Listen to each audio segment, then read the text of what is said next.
June 20th, 1210. Exactly 816 years ago on this day, a treaty was concluded between the ascendant power of the Eastern Mediterranean, Venice, freshly having orchestrated the sack of Constantinople and the partition of the Roman Empire in their favor, and a local Greek lord, Michael. Marino Valaresso, Venetian duke occupying the ex-Roman metropolis of Dyrrhachion, extracted a solemn oath from Michael to act as the faithful vassal of the Serenissima Repubblica, to obey the Doge, accommodate Venetian traders with infinite privileges, and just not cause trouble on Valaresso's own borders. You can imagine Michael giving his word with the most serious face he could muster, and Marino trying hard not to gloat over how pathetic this new money magnate of a little-known corner of Greece seemed as he chartered the oath. In about 5 years, the Latins painfully realized that the greatest threat for them in the Balkans was not the expanding Empire of Nicaea, not the skull-crazy Bulgarian Tsar Kaloyan, not the pirate lord of Patras, Leon Sgouros, even. It was this Michael Komnenos Doukas of Epirus. His strategy, and also that of his entire dynasty in the political entity that we now term the Despotate of Epirus, was perfectly illustrated in that treaty. Summed up, it is to out-Latin the Latins. Besides a few uncertain mentions of them leading the resistance in the Peloponnese, Michael showed perfect obeisance to the Crusaders invading his country for the first half of his reign, pleasing the Franks, Venetians, and the Pope as a true son of the papacy, as he bid his time to ransom the exiled Alexios III Angelos from the Westerners to build up his legitimacy. Once he got that, he set out to conquer Thessaly and Thessaloniki immediately. After all, the Latins had succeeded in the Fourth Crusade and toppled the Roman Empire with broken promises and fake pledges. Why not give them a taste of their own medicine? This line of thinking was what made Michael and his Komnenos Doukas Dynasty reverse all of mainland northern Greece back to Roman rule in as little time as it took for it to be conquered, for this little state to become a big empire of Thessaloniki under Michael's half-brother and successor, Theodoros. And this whole story of Epirus under the Komnenodoukai and, in general, Roman rule is what we're covering today. This video is a compilation of everything I've told in relation to the history of Epirus, because I have covered all of it, yet some of you keep accusing me of neglecting it. They're a little scattered through the main history videos on Eastern Rome, and I'll help to collect every bit in one place so there's no more excuse to say that I need to do Epirus summarized anymore. You now have the tale of Epirus delivered on a silver platter. And as for those who will ask, but wasn't Epirus the last Roman state to fall like in 1479? Please stick to the end and learn why not. I'll explain now that I do not consider Epirus under Orsini, Serbian, Albanian, Buondelmonti or Tocco rule to be a Roman entity, which is why these histories have not been covered just yet, except the Orsini bit partly for the sake of continuity with the brief period when the Palaiologi fully reconquered Epirus. But I will insert some new content briefly going over the trajectory of Epirus even after Stefan Dusan took it for good in 1348, until that final fall in 1479, just to satisfy your curiosity.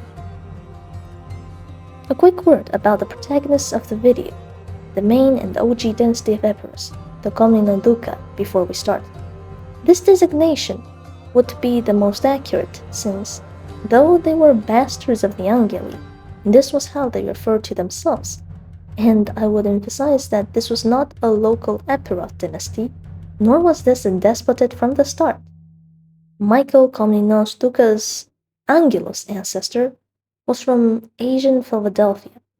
He was a tax collector in southern Anatolia before he revolted against Alexios III in about 1200 because all the cool kids were doing it. Then he escaped to Epirus, married a local lady, and sort of hijacked an Epirot resistance in Arta and stuck as their leader. He was never called despot. Only Michael II started to do that. And with this intro, please enjoy the video.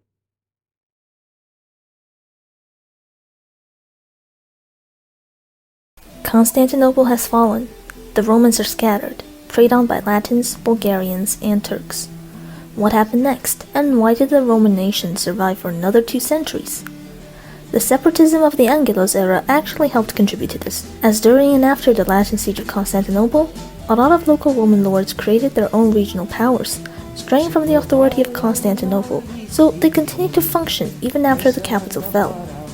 It is from these states that the Romans resisted and eventually revived their empire. So today, I wish to explore the foundations and early history of the three main successor states, Nicaea, Trebizond, and Epirus. The 10 years following the sack of Constantinople are crucial and complicated, which is why I'm dedicating a whole episode to them. The Latins also conquered much of Greece despite the local Roman resistance and their defeat to Kallian, who continued his brutal expansion in Thrace.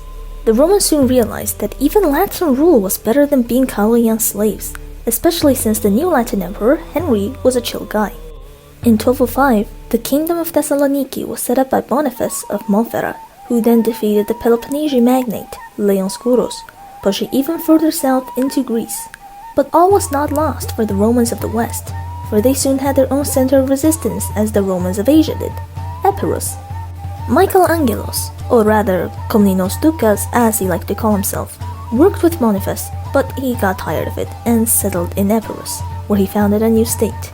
This is the beginning of the Komnenodoukas state of Epirus, which is known today as a despotate, although its rulers won't be called despots until the next video. Michael of Epirus may have led the Greek resistance to Boniface's advance into the Peloponnese, but it failed, and the Principality of Achaea was created. Skouros resisted for 3 years, but eventually committed suicide.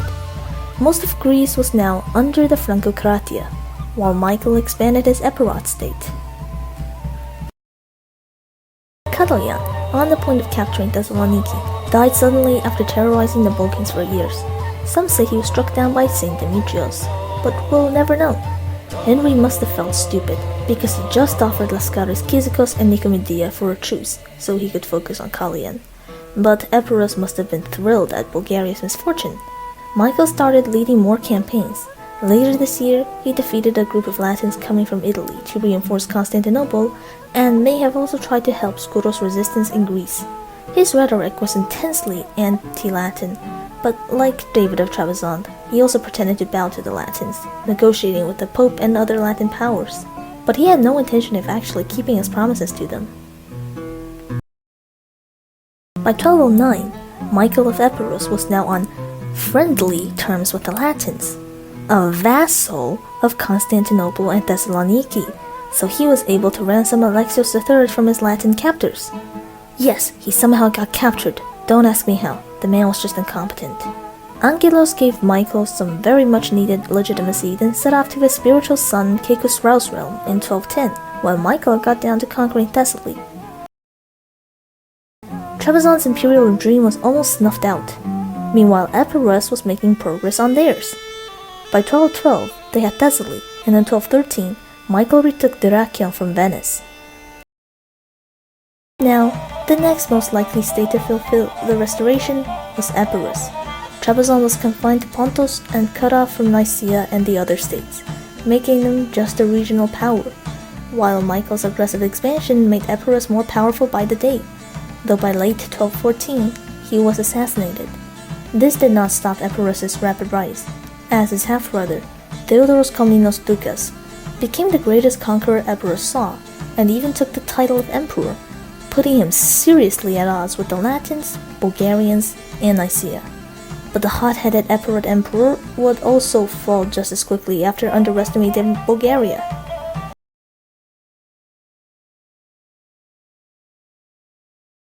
The contest for Constantinople continues. Even though Trebizond was taken out of the picture, it still went through a tumultuous period, while in the west, the Nicaeans, Epirots, Latins, and Bulgarians vied for supremacy in the shattered imperial Roman heartlands. So, buckle up and get ready for a fun ride, as the Empire strikes back in today's Eastern Rome Summarized, starring Emperor Ioannis Doukas Vatatzis. While Vatatzis will be the protagonist of this episode, he was not emperor yet in 1215, and we will start looking at Epirus. The half-brother of Michael I Komnenos Doukas, Theodoros, took over his assassinated brother's realm. He had big plans. Although he swore fealty to Nicaea as he was originally under Laskaris' service, he harbored imperial ambitions. By 1216, he conquered Pelagonia and Ohrid from Bulgaria, and made Demetrios Komnenos, a learned Epirot judge, the Archbishop of Ohrid, a post with jurisdiction over the Bulgarian and Serbian churches, who were unhappy to stay subordinate to the Romans. Komnenos and Theodoros refused to recognize Laskaris Nicaean Patriarch of Constantinople, and the ecclesiastical dispute would play a large role in the political rivalry between the two states. But for now, they stayed on their own turfs. Theodoros continued aggressive Epirot expansion, prompting a reaction from Henry in 1216, but the Latin emperor died before he could act, while in Nicaea, Laskaris chose Vatatzis as a new husband for his daughter Irene, and thus his new heir. The new Latin emperor Peter was crowned and sent to Constantinople, but the Epirot mad lad ambushed and killed him on the way, causing much chaos among them. Now he could attack the kingdom of Thessaloniki. The Pope was horrified, but he somehow got himself under papal protection nonetheless when he was conquering a Crusader state at the same time. Theodorus' early actions should show you clearly his nature. He was as bold, ambitious, and oath-breaking as the Latins he fought, and by embracing it, he was able to be victorious over them. From 1218 to 1221, Cladamon, Prosek, Castoria, Beroia, and all but the city of Thessaloniki fell into his hands, while his brother Constantinos secured cities in central Greece. Epirus' ascendancy seemed unchallenged, except for an ecclesiastical debacle. In 1219, Saint Sava of Serbia got the Nicaean Patriarch to create an archbishopric of Serbia, independent from Ohrid. Komnenos was mad, so he supported his Komnenodoukas Lord imperial legitimacy over Laskaris as revenge. In 1224, Thessaloniki finally capitulated to Theodoros. This was huge news, as the Crusader kingdom ceased to exist, and Komnenos crowned Theodoros the Emperor of Thessaloniki to spite the Nicaeans. Now I must introduce you to a historiographical term, the Empire of Thessaloniki, used to describe the state of Epirus and their acquisitions in the former Kingdom of Thessaloniki, until 1246.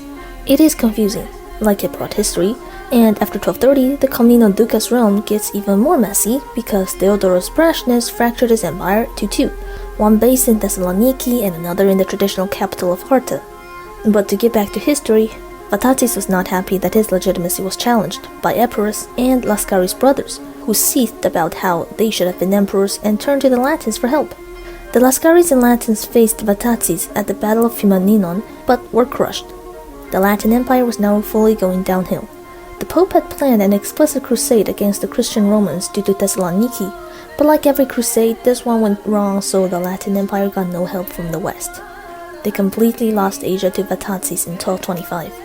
The brilliant emperor proceeded to take control of Aegean islands, and for the first time, the Nicaeans crossed to Europe, conquering Adrianople. Vatatzis wanted to look to Constantinople next, but Emperor Theodoros was also on a conquest streak, taking Adrianople from Nicaea. Like with Trebizond, Nicaea again conflicted with another Roman state instead of teaming up against Constantinople, as when Theodoros tried to assault the city after conquering Adrianople, he wasn't up to the task, so he returned west. By now, he was the most powerful lord in the Balkans, owning most of Thrace.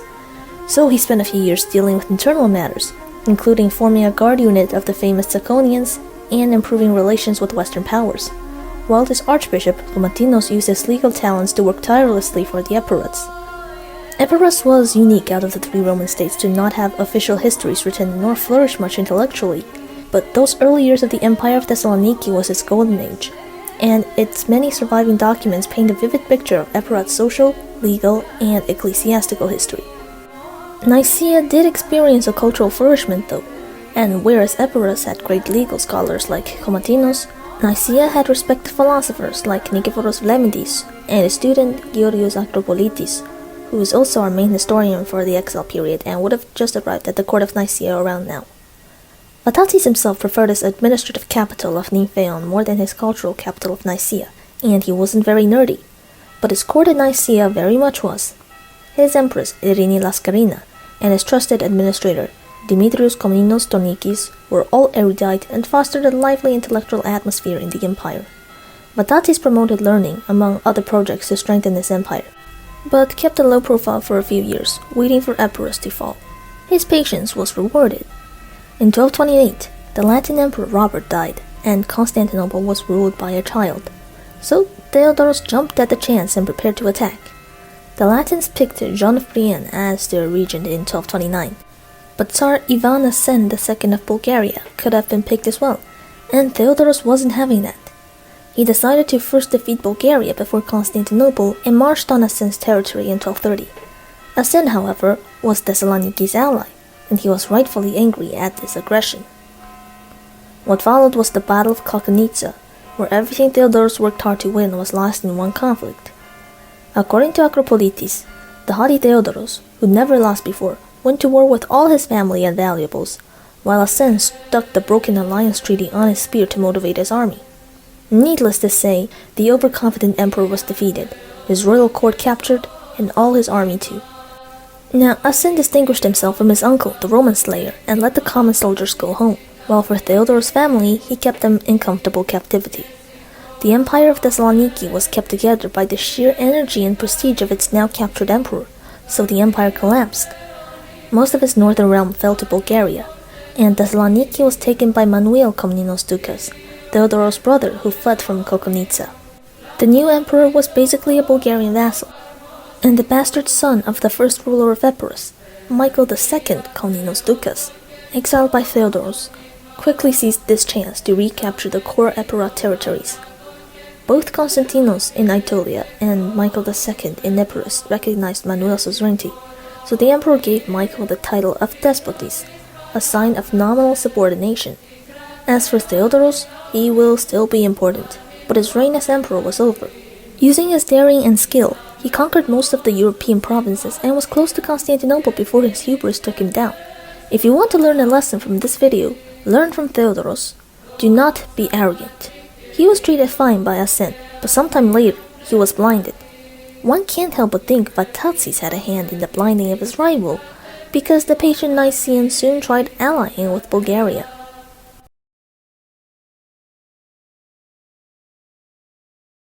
When John died in 1237, and Asen saw that he might become the regent of Constantinople again, so he ditched Vatatzes like Emperor Theodorus once ditched him. Asen also fell in love with Theodorus' daughter, Irene, and married her, so he freed his blind father-in-law Theodorus, against the wishes of Vatatzes.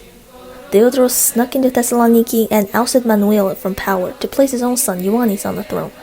Manuel fled to Asia, into the arms of Vatatzes. Vatatzes supported Emperor Manuel of Thessaloniki to take back his throne in 1239. He took Pharsalos, and Theodorus, although blind, could see Manuel had popular support, so the brothers split the empire, while Michael II ran amok and tried to secure support from the Germans against his uncles. He was not alone in having good relations with the German Emperor Frederick II, as Vatatzes also wrote frequently to him. Frederick sympathized with these Romans as victims of the papacy, and he recognized Nicaea's claim to Constantinople, while both Michael and Vatatzes sent men to fight for him in Italy. The Pope meanwhile planned a crusade against Vatatzes that Frederick tried his best to hinder, because he disliked Vatatzes, who wrote a letter mocking the papacy and exposing the hypocrisies of the Latins. Baldwin II, after pawning the sacred relic of the crown of thorns to Venice, got enough money to lead this rabble of a crusade against Vatatzes in 1240. He took Cerullos, and that's it. Vatatzes didn't even bother with this pathetic show and left the fort to Baldwin for now. His patience again paid off. He knew Bulgaria was the strongest force in the Balkans, so he waited until Asen died in 1241 to make his move on Thessaloniki. Michael II also made a move that year, for a different reason. His uncle Manuel died, so he seized Thessaly before anyone could react. Now, the emperor in Thessaloniki was isolated, surrounded by a rogue despot of Epirus, Bulgaria, and Vatatzes, who conquered eastern Macedonia by 1242. It's clear he planned to capture Thessaloniki on this expedition, as he tricked Theodorus to leave his son Ioannis, and many prominent Nicaeans accompanied Vatatzes, including his Messison Tonikis and Megas Domestikos Andronikos Palaiologos, father of the future Emperor Michael VIII. However, he only got Ioannis to trade the imperial title for that of despot this time, as the Mongols caused some massive geopolitical changes. Vatatzes quickly returned to Asia to secure his empire before going back to his European conquest. With the deaths of both Ioannis of Thessaloniki and the child Tsar of Bulgaria, whose successors were both less competent, taking Thrace was a piece of cake. By 1246, he had conquered much of Bulgaria and Thessaloniki, and just by deposing the hated despot Demetrius of Thessaloniki, voila, conquest complete. Now he owned the territories of Theodorus Komnenos Doukas at his height, except for Michael II's lands. A stranglehold was formed on Constantinople. Andronikos Palaiologos now ruled Thessaloniki for Nicaea, and his son, Michael, got Ceres and Melanichon.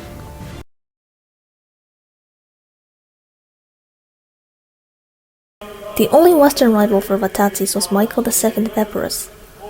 His consort, Saint Theodora of Arta, favored alliance with Nicaea and betrothed her son Nicephorus to Vatatzes' granddaughter Maria in 1249. Sadly, her husband was influenced by Theodoros, who was still around to plot against Nicaea, so they tried but failed to take Thessaloniki in 1251. Vatatzes quickly crossed to Europe in 1252, engaging in many conflicts with the Epirots, but the war in Macedonia was a stalemate until two Epirot generals, including Despina, Theodora's brother, defected to Nicaea. Michael ceded all his Macedonian holdings and gave Theodoros and Nicephorus to Vatatzes. The latter became a despot and went back to Epirus, while the former, the legendary Theodoros Komnenos Doukas, the mad lad of Epirus, died in Nicaea in 1253, to Vatatzes' relief, although he did not have much time on earth either and would follow his Epirot rival a year later. At Nicephorus and Maria's wedding, Theodoros forced his new ally Michael II to seize Dyrrhachion and Servia. Michael II in Epirus wasn't happy with Theodoros either, and now, allied with the Albanians and Serbs, took Nicaea's Balkan possessions west of Thessaloniki. Theodoros became ill, so he was unable to lead troops in person and sent Palaiologos, but in his final years, he fell to paranoia and recalled Palaiologos before more could be done. Manfred of Sicily took Dyrrhachion in 1258, so Michael II allied with him and the Prince of Achaea for a more serious war against Nicaea. Palaiologos was a scheming bastard, but a good strategist, and it would be he who finished the Nicaean reconquest. Epirus, Sicily, and Achaea's alliance threatened Nicaea, but Palaiologos was able to decisively counter them in what is commonly known as the Battle of Pelagonia, which seems more to be a series of skirmishes than an actual battle, and our sources give very different accounts of what happened. The gist is that Nicaea was victorious, and the Prince of Achaea, the Latin Empire's final hope, was captured, and the Nicaeans conquered the capital of Epirus, Arta, under Strategopoulos. Michael II fled but retook Arta the next year and captured Strategopoulos. Michael was undeterred. Constantinople was literally within his palm, but the siege in 1260 failed and he returned to Asia frustrated. He allied with Genoa for naval aid in 1261, elevating Genoa to the commercial status of Venice, but a miracle happened and the city returned to Roman hands by accident. Strategopoulos was released from Epirot captivity and sent with 800 men to keep an eye on the Latins while Palaiologos planned his next move. In Selymbria, the Nicaeans learned that the whole Latin army and fleet were away, and that there was a secret passage into Constantinople, so Strategopoulos seized the opportunity and snuck in with his men. The Roman surprise attacked the Latins and regained control of their lost capital for good on July 25, 1261. Baldwin II fled in disgrace. The Empire of the Romans has been restored. Exile, at least for the Nicaeans, now ended. Palaiologos was a mixed bag, huger than his ego, so he also messed up seriously. Notably, he blinded Ioannis IV and deposed him, the first of his actions which divided the Roman population at the worst time possible. Not only were Anatolian Romans fiercely attached to their Lascarid lords, but so was Patriarch Arsenios, who was elevated by Ioannis' father. He went off the rails when he heard of the blinding and antagonized Michael, excommunicating him for life. This sowed the seeds of the Arsenite schism later on, as the Patriarch would never forgive Palaiologos, who had another plateful of problems to deal with at the same time. Michael II of Epirus first attacked, but Ioannis Palaiologos, the emperor's brother and veteran who already bodied the Epirots once, did it again and forced peace on the Western Roman state. He then proceeds to subjugate the Serbs and Albanians, who were Epirus' allies. The emperor's other brother, Constantinos, took the army south and attacked Morea and Monemvasia. To follow up on this momentum, Palaiologos appointed his first megasdukes, Angelos-Philanthropenos, who took the new navy for a spin, sacked many Latin Aegean islands, then supported Constantinos in Monemvasia. The Prince of Achaea, who was captured by Ioannis, was ransomed back to the Franks for these parts, returning Roman rule to the Peloponnese. This quiet province is about to become crucial in late Byzantine history. For this attack, the Pope annulled his oath to the Romans and threatened a crusade with the exiled Latin Emperor Baldwin. To counter this, Michael proposed his most controversial idea: union with the Catholic Church. For he believed, and he was right, that the West was miles more dangerous than any internal dissension or Eastern enemies should they re-crusade. His sole focus on the West helped the empire stave off the existential threat, but left too many loose ends. He was dealing with Epirus and the Principality of Achaea, both of whom were breaking their treaties with Constantinople, the former with small skirmishes and the latter with full-on war. Constantinos was sent south again, and he succeeded in taking Laconia back in 1263, but he suffered a few defeats and his Turkish mercenaries defected to the Franks, so he went home, leaving his men to deal with the Achaeans alone. This resulted in the defeat at Makriplagi. William was able to hold the Roman reconquest of the whole Peloponnese. When Michael got home in 1265, Arsenios welcomed him with a harsh "I told you so" speech about the battles with Epirus and urged him to make permanent peace. Michael II's eldest son, Nikephoros, a widow, married Palaiologos' niece, Anna. Another marriage arranged for Constantinople was that of Palaiologos' illegitimate daughter Mary of the Mongols to the Ilkhan. Palaiologos confirmed Nikephoros' title of despot. He was happy with his wife, becoming a Palaiologan ally. So Epirus lived happily ever after in coexistence with Constantinople. No, wait, wrong script. See, Michael II had more sons, and as was Epirus tradition, his bastard, Ioannis Doukas, would make opposing Constantinople his life mission.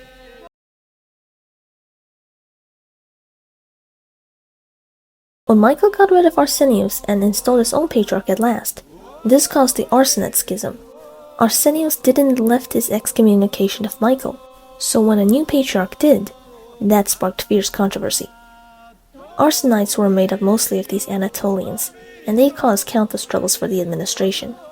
And this was even before Michael finalized his union with Old Rome, which would cause his subjects to hate him even more.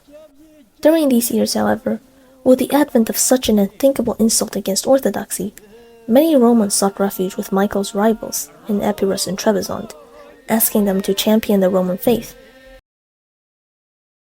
The crusade Michael feared so much seemed like it was happening, so he hastened his union plan. Only the Pope could save Rome from another Western conquest now, ironically. But before that could happen, the Pope encouraged Charles to launch another crusade against Constantinople with ex-Emperor Baldwin and the Achaean Franks. So, in 1267, these new allies signed the Treaty of Viterbo, and it seemed as if soon the whole might of the West might fall upon Rhomania. Palaiologos started scrambling for allies too. He returned favor to the Genoese by giving them their own quarter in Galata, and lured the Venetians too. Maybe the news of Michael II's death might have made Palaiologos happy, but the despot's ambitious bastard, Ioannis Doukas, got Thessaly, closer to the city than Epirus, which went to Nikephoros, whom Palaiologos subdued with marriage alliance. He tried the same with Doukas, but his fickle nephew who married Doukas' daughter will betray him later. Ioannis Palaiologos retook the Strymon Valley from Thessaly, but his work in Anatolia was undone. Palaiologos was ecstatic, as he delayed the Angevin enough or pro-Union Pope Gregory X to be elected in 1271, who forbade Charles from military acts against the Romans, though not quick enough to stop him from taking Dyrrhachion with Albanian help. Thus, Michael intensified Union propaganda and anti-Union bashing, while Doukas and other Balkan states began offering alliance to the invader. In 1272, Michael crowned his son Andronikos II emperor, while the nephew he married off to Thessaly defected to Doukas, who started acting up again and threw in with Latin powers around him. Michael sent his brother Ioannis to Thessaly against the rebellious Doukas. Ioannis effortlessly smashed Doukas' army and laid siege to his capital Neopatros, but Doukas was a crafty fellow and snuck out of his city to call on his Latin pals in Athens, who then jumped on the Romans and dealt Ioannis his only ever defeat. Other Latins in Evia and Crete leaped at this opportunity and attacked the Roman fleet at Demetria's port, slaughtering many Roman marines until, coincidentally, the retreating Ioannis heard of the attack and rushed to save his soldiers. The arrival of their general and of Admiral Angelos-Philanthropenos did wonders for Roman morale, and the tides were reversed. The Latins fell like sheep, and their leaders were captured.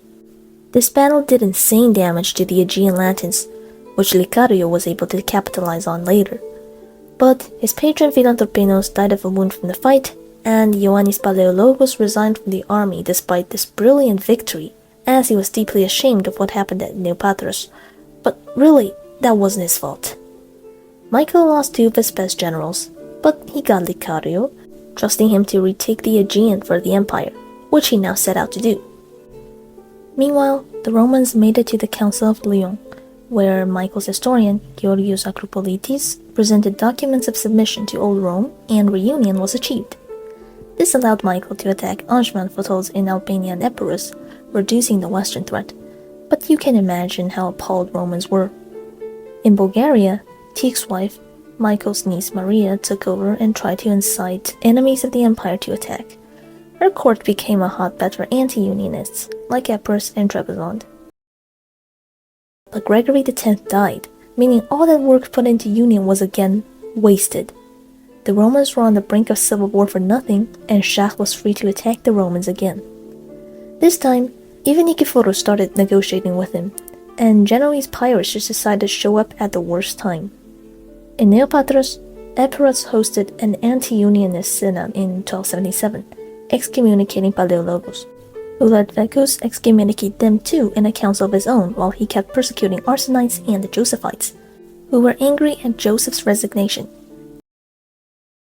Shah d'Anjou's preparation for war went well. He vassalized Epirus, and after the death of yet another pope, he finally began his ultimate offensive in 1280, attacking the Balkans from Albania. Palaiologos quickly handled the Velo by convincing Nogai to murder him and prepared for his final showdown with Shah. Bulgaria went through absolute hell and was weakened. A power vacuum in the Balkans appeared, filled by the Serbs. They invaded Macedonia, but were repelled by Konstantinos Palaiologos Porphyrogenitus, Michael's third son. However, they'll be prominent enemies in coming years. The armies of Shah, led by a giant called Hugh of Sully, are advancing quickly through Albania, and all of Thrace risked falling. Palaiologos quickly assembled an army under Tachaniotis and Ioannis Synadinos to counter the Latins. Against all odds, the small Roman army not only relieved the besieged cities, but also captured Sully, the Angevin siege machines, and a lot of booty. This was the most impressive Palaiologan victory in 2 decades and ended all threat of Shah on land. The Roman emperor used his western connections and Greek gold to help incite the bloody Sicilian Vespers, which finally ended all threats against Constantinople from the west. Besides reconquering Constantinople, safeguarding Constantinople was his greatest achievement.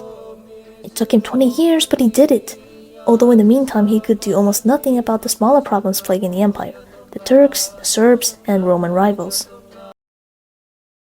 The new Serbian king, Stefan Milutin, was highly energetic and began his reign by taking Skopje from the Romans, making it his capital. Ioannis Doukas of Thessaly again acted up and raided the empire for fun, so Palaiologos immediately had to campaign in the Balkans against these enemies. He called on Nogai for Mongol mercenaries and was about to take the field, but he had long neglected his own health for state affairs, and this caught up to him. On December 11th, Michael VIII Palaiologos passed away, and he was buried without ceremony by his son Andronikos II, who, as the new emperor, also abandoned the union. Repudiating union and being bossed by the clergy was not the worst thing Andronikos could have done to his father's legacy. He also disbanded the Roman fleet. So, say goodbye to the vigorous native marine corps who struck terror into Latin hearts and re-established Roman hegemony over the Aegean and the Peloponnese. Andronikos returned to hiring Latins for the empire's naval protection. Their last action was in Thessaly, 1284, where Michael planned to attack just before dying. After the Vespers, Nicephorus of Epirus became docile to Constantinople again, drifting apart from his brother. His wife, Anna, plotted with Andronikos to weaken Thessaly. The couple kidnapped Doukas' heir and trafficked him to prison in Constantinople. Then Tarchaniotis led the army and Synadinos led the fleet to besiege Demetrias. The port was not taken only due to a plague outbreak, killing Tarchaniotis. Doukas was furious, and Thessaly fought Epirus until an uneasy peace was reached. In 1289, The son of Shah d'Anjou, Shah II, was released from prison and replanned the crusade of his father, so an Angevin threat was revived, but luckily for Andronikos, they were deprived of Thessaly as an ally, as Doukas died that year. In Greece, the new prince of Achaea, Phlogon, asked for peace with the Romans, as he knew the end of Frankish Achaea was near. But the next year he still helped Shah II negotiate an alliance with Epirus. The Latins were desperate. That year, Acre fell to the Mamluks, officially ending the Crusader states. All that's left for them in the Eastern Mediterranean were their pickings from the Fourth Crusade, and they clung on as much as they could. Andronikos couldn't do anything about this in Anatolia, so he sent Glavas against Epirus and Thessaly in 1292. The latter was humbled, but Glavas failed to take Ioannina from Epirus. The Romans withdrew from Epirus the next year. In Achaea, they reconquered Kalamata, but Phlogon protested against the violation of their peace treaty, so Andronikos let him have it back. In the west, Shah II agreed to marry his heir to Nicephorus' daughter, and Epirus had to cede some forts as dowry, but Thessaly jumped at the chance and seized the forts in 1295.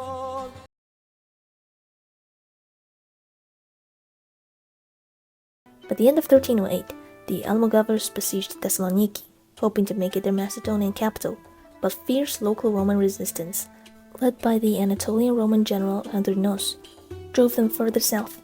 In 1309 they arrived in Thessaly, ruled by Ioannis II Doukas, who was Constantinople's ally and cooperated with Andronikos to force the Catalans even further south, out of Roman territory into Latin Greece. While the Catalans no longer bothered the Romans, they left a Turkish warband in Thrace, who continued freely raiding. The Duke of Athens hired the Catalans, but they betrayed him and took the duchy in 1311, settling in Athens afterwards. Things finally seemed more chill for the empire, except for the Turks ravaging Thrace, but in 1313, a Romano-Serb army massacred them. Epirus and Thessaly saw their end too in 1318.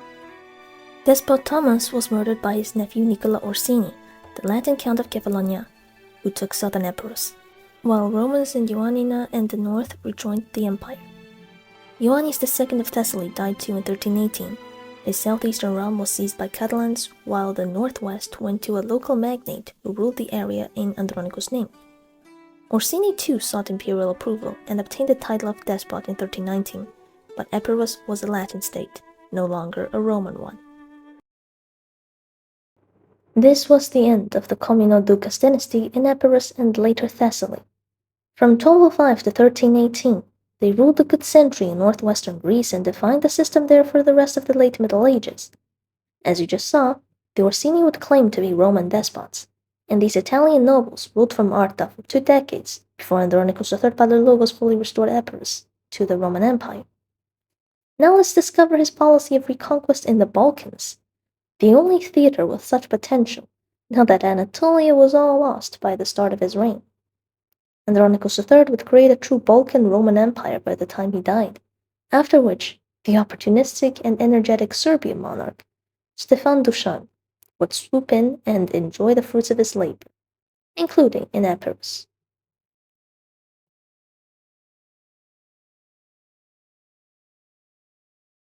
The new Vasilevs rewarded his followers, but especially his friend Kanakouzinos, the brains behind his operations. His upstart follower, Alexios Apollakavkos, was also rewarded. Even Syrianis was freed and given Thessaloniki in 1329. These two wouldn't be as loyal as Kanakouzinos, who immediately followed the Vasilevs to relieve Orhan's siege of Nicaea. The ensuing Battle of Pelikanon saw the first engagement between a Roman emperor and an Ottoman sultan, but it was also telling that the Romans were routed. Andronikos III retreated, and never again would an imperial army cross to Asia. Anatolia was abandoned. Back to Andronikos, he settled a treaty with his shifty ally Bulgaria, who had just been defeated by Serbia, the ascendant Balkan power. It got more ascendant in 1331 as Stefan IV Dušan took the throne. He had eyes on Macedonia. He wouldn't be known as Dušan the Mighty for nothing. In 1332, Andronikos invaded Bulgaria but backfired, and he lost Mesembria and Angelos. But the magnate who ruled western Thessaly in Andronikos II's name died in 1333, and Andronikos went down to claim it for the empire. Then he discovered the treachery of Syrianis, who was arrested but fled to Dushan. I told you he was trouble. In Anatolia, Andronikos paid Orhan to leave his remaining Bithynian cities alone, and the Turks of Aydin got a new leader in 1334, their most famous hero Umar Bey, whose acts of piracy had already irritated the Latins. Their interests were at stake, and they planned a crusade. They were willing to even let the schismatic Greeks join in. Andronikos danced carefully around these offers, which was the wise course of action, as Kanakouzenos urged him to ally with Aydin. Plus, the Latins' venture failed. The Vasilevs did realize the dangers of Turkish piracy, and he had been rebuilding a Roman fleet, though this was of no help in Macedonia, where the traitor Syrianis took major cities like Ohrid and Kastoria for Serbia. The bastard got what he deserved. The Romans assassinated him, but the damage was done, and Andronikos had to make up for his losses in Europe by looking towards Epirus, whose Orsini ruler died in 1335. Meanwhile, the Genoese seized Lesbos, confirming Andronikos' belief that the Latins were less reliable allies in the Aegean than the Turks, so he officially allied with Aydin, and Kanakouzenos started a lifelong friendship with Umar. Kanakouzenos still liked this Aydin alliance though, as he and Andronikos borrowed Turks from Umar to crush Albanian bandits in northern Epirus, then took advantage of the despotate's weakness to annex it in 1338. But its despot, Nicephorus II Orsini, was shipped off to the titular Latin Empress of Constantinople, Catherine, in Taranto, who later stirred up Epirot rebellions from the Morea. Orsini returned to Epirus too in 1339, but Andronikos sent forth an army, and the next year he restored order in Epirus. Kanakouzenos convinced the Epirots to surrender and give up Orsini, so Constantinople finally retook all the old Komnenodoukas lands in Greece, an impressive feat in these days. But it doesn't matter, all these gains in the west would soon be lost to Serbia. In 1341, Andronikos convened a synod to discuss the matter of hesychasm before dying of illness. He was the last Roman emperor to initiate a military revival for the empire, even if his gains would all soon be lost to civil war. Kanakouzenos was smart. He should have realized the empire didn't need a civil war now. But Kanakouzenos was proclaimed emperor in Didymoteichon, and the two sides of the civil war polarized the empire. In 1342, Kanakouzenos' friend offered him Thessaloniki, and he accepted. But before he could claim it, its aristocracy was ousted by the Zealots, anti-aristocratic radicals who set up their own regime in Thessaloniki and redistributed elite property. Nabokov sent his men to reinforce Thessaloniki, but it was an autonomous city for the time being. This cut off Kanakouzenos from his base in Didymoteichon, so he resorted to allying with Dushan, who had been looking for an excuse to re-enter Roman politics and gain Macedonia. Kanakouzenos was too desperate to say no. With Serbian help, he held out. Kanakouzenos broke with Dushan due to him taking over Veria, a city the latter coveted. Dushan then allied with the Regency, who gave him free rein to invade Macedonia. Umar was pegged down by Latins in Smyrna, so Kanakouzenos had to find other Turkish allies, the Ottomans. Huge mistake! Bringing Serbia into the war saw Dushan's conquest of Macedonia, and once he took Ceres, in 1346 he proclaimed himself Emperor of the Serbs and Romans, making Serbia an empire trying to replace Rhomania, like Simeon of Bulgaria. Kanakouzenos reacted by formally crowning himself with the Patriarch of Jerusalem. Likewise, Ottoman entry into the civil war was also dreadful for Roman Europe, which they now would begin to snatch as their presence there increased. Thus, hesychast debates continued, while the Romans had uneasy peace and Serbia took Epirus. Then the most horrible danger struck, the Black Death. Not since the plague of Justinian did the Romans suffer such a great natural disaster, adding to the hopelessness and misery of the time. Many were killed, including Kanakouzenos, governor of Thessaly, in 1348. Dushan then slipped in and seized the last of Andronikos III's conquests. He dreamed of conquering the whole Roman Empire, but he wasn't the only one. Orhan sent Kanakouzenos some Turks to fight the Serbs, but they just plundered Macedonia and got to know the land better. So, 30 years after the end of Komnenodoukas' rule in Epirus and Thessaly, the Serbs conquered these lands, and afterwards it will see no proper Roman rule ever again. The Black Death, then, was the cause of the true end of Roman Epirus. But, to his credit, Dusan was Constantinople trained and a great admirer of Roman culture, so even in his Serbian Empire, you could see that he kept basically all past Greco-Roman structures intact. His intent to LARP as a Roman emperor is quite evident from his imperial title. He was a Serbian emperor, but he ruled over both Serbs and Romans, respectively, in Rhomania. Epirus and the rest of northern Greece would have gone on almost like they just switched the rulers from Constantinople to Serbius, basically, especially after Dušan's death and the sharing of his lands among his local lords, most of whom were as much ethnically and culturally Roman as they were Serbs. If Kantakouzenos didn't also let in the Ottomans, who would end the Epirot story for good in 1479. But there's still a long way to that. So now I will introduce the last era of the history of Epirus very quickly. Epirus was then controlled by the Serbs, Albanians in part, then Florentines and Beneventines. Here then was what happened. Dušan gave Epirus to his half-brother, Simeon Uroš Palaiologos, to govern, while the Serbian conqueror of Thessaly, Preljub, held on to that for him. But when Dušan died in 1355, chaos ensued. Nikiforos II Ursini, now all grown up and wanting a piece of his cake, came back and took Epirus and Thessaly himself in 1356. The Epirots welcomed him back and looked for him for protection in the crazy world that was the medieval Balkans, now that Albanian raids were getting worse. Simeon fled to Kastoria and imposed himself as the new emperor of the Serbs and Romans against Dušan's son, Stefan Uroš V. He tried all sorts of hijinks to overtake the Serbian Empire, but failed. While down in Arta, Despot Nikiforos had to defend his people from the increasing Albanian threat. In 1359, Nikiforos faced the Albanians at the Battle of Arkelous and lost his realm and his life.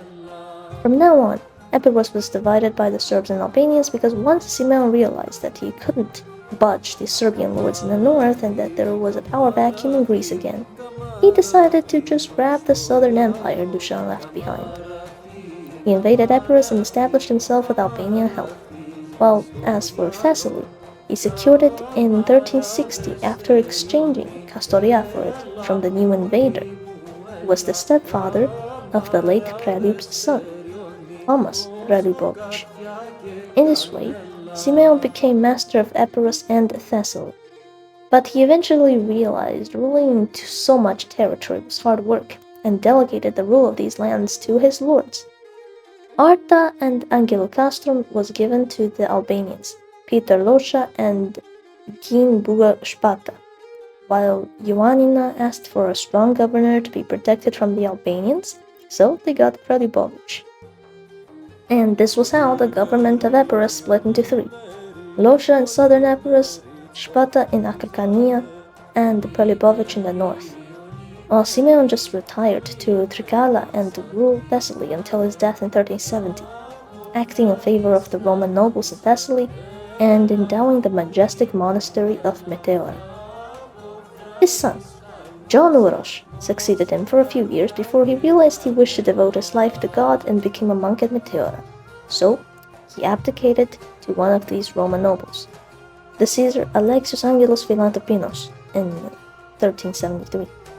Eventually, the scene simplified for Epirus, as Shpata inherited Arta after Losha died and he conquered new territories like Nafaktos, creating the Albanian Despotate of Arta, in perpetual conflict with his northern neighbor, Despot Thomas Preljubovich of Ioannina, who nicknamed himself as the Albanian Slayer to give you an idea of how cruelly he treated the Albanians he defeated. Both Ioannina and Thessaly briefly allied as vassals of the Roman Emperor in Thessaloniki, Manuel II Palaiologos, for a bit in the early 1380s.